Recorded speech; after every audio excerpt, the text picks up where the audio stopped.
So him against Joseph Parker, you'd expect Joseph Parker to have a little bit too much for him. You'd expect him to.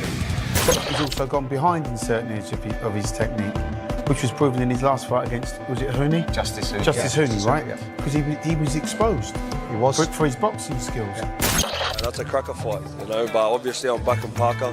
I believe Parker's boxes well, he fights well, he's smart, he's got good hand speed for a heavyweight. I believe he wins. You know, if you're fit, you can chuck a 10 combination punch and regroup and go again. But if you don't have that fitness, you're dead in the water. You know? When class meets chaos, boxing's sharpest minds aren't holding back. Before the first bell even rings, the consensus is clear. Fabio Wardley is walking into a storm he may not survive. To many, he's a brave cruiserweight masquerading as a heavyweight, a man of ambitions. I first looked at him, I thought, this kid's a cruiserweight. He's not big enough, but he's aggressive enough, he's busy enough, he has the right attitude, and he's bullish enough. So on paper, it looks like it's a step up for him, but in reality, I think it's going to be stepping into deep waters against a seasoned shark. Across the boxing world, the verdict carries weight. Joseph Parker's power, patience, and pedigree make this fight feel less like a test and more like a cold, calculated execution. I just don't think Fabio's got any pressure on him going into this. He's a big underdog. People expect Joseph Parker to win, rightfully so. They're talking about levels, and of course Joe's fought at a much higher level, and his momentum and his shape, and he's in a great place, Joe Parker, so he should win this fight. But Fabio... One written by experience itself. Adam Smith doesn't soften the truth. He sees Wardley entering with the kind of freedom only underdogs possess. The freedom to dream, to swing without fear, to chase the miracle.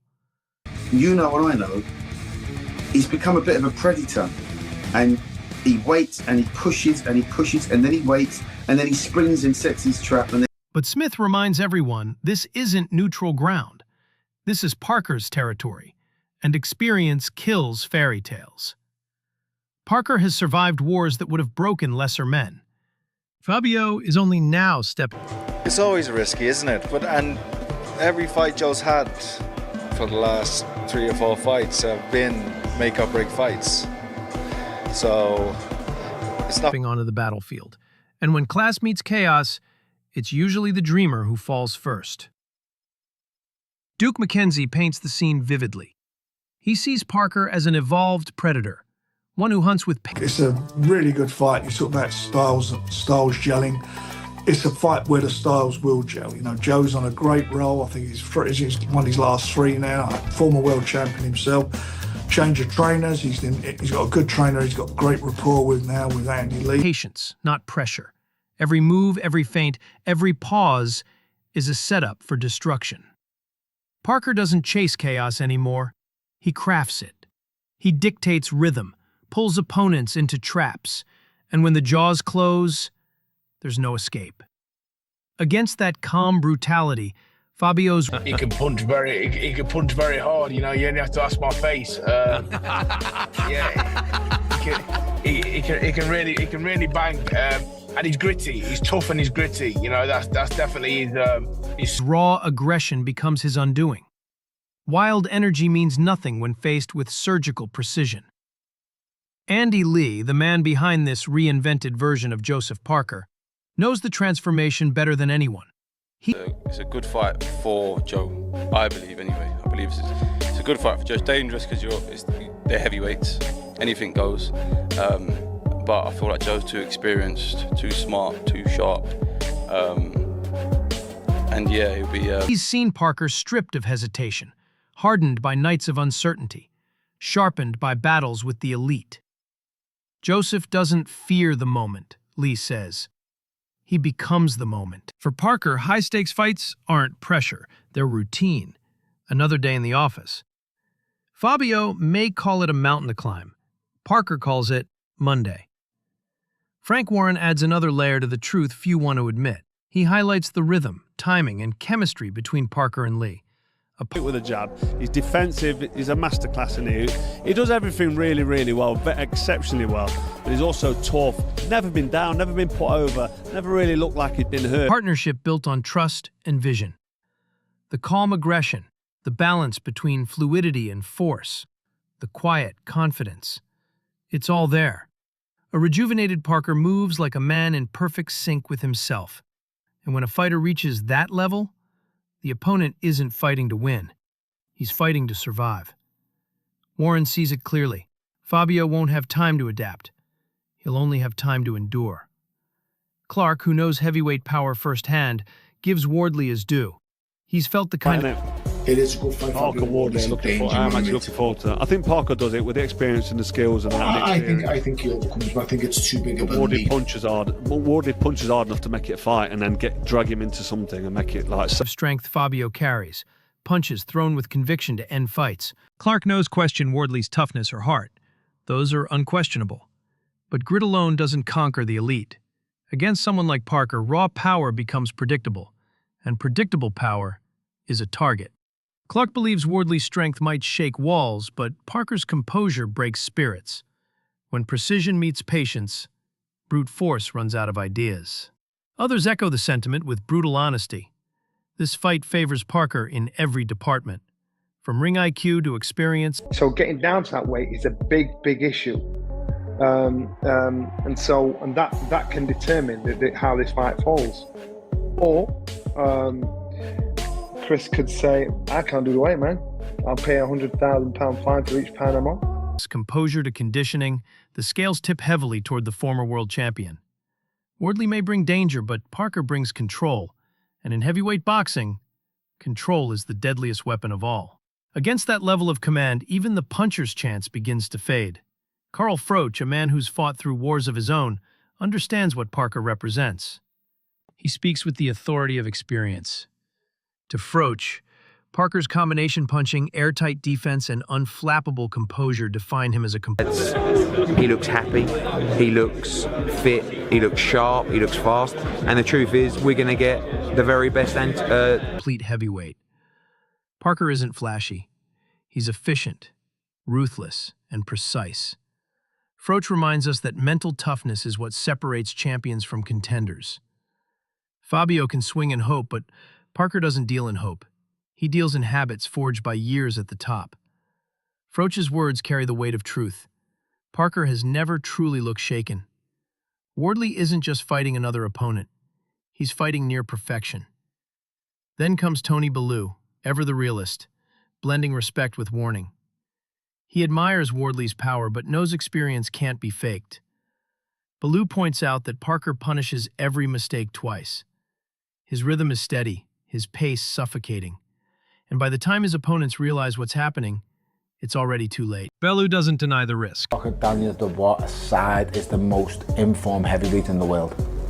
Yeah, both of them in great form, to be fair, yeah. If anything, I think actually Joseph Parker is in better form than Daniel Dubois, because that spree of fights of Deontay Wilder, Zhilei Zhang. Yeah, great. Let's just look at it for what it is. Yeah. It's absolutely ridiculous, because Zhilei Zhang was undefeated, in my opinion, until he faced Joseph Parker. He's becoming a bit of a giant killer, Joseph Parker, really, isn't he? He really has, and I've got to give Daniel Dubois next on the list? Wardley can bang, and one clean shot can change everything. But beneath the acknowledgement lies the truth. Parker's ring IQ, timing, and composure make the difference. This isn't about who hits harder. It's about who knows when to hit. And that's Parker, every single time. Then, the calm before the storm. Joseph Parker himself. Soft-spoken, but his words carry menace. There's no arrogance, no bravado. Just the quiet certainty of a man who's been here before. For Parker, the stage isn't intimidating. It's familiar ground. He's fought champions, faced danger, and learned to thrive in its heat. Wardley's courage is real, his ambition admirable. But courage meets consequence when the bell rings. Because Parker doesn't chase validation, he embodies it.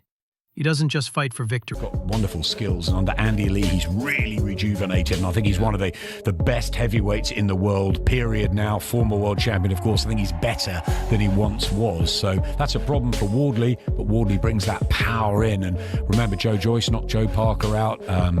Others have had him in trouble, Dillian White down, so you can never write Wardley out of any. He fights to remind the world that class, control, and composure don't fade. They evolve. And when the storm comes, it won't be chaos swallowing Parker whole. It'll be Parker, calm and cold, standing in its center.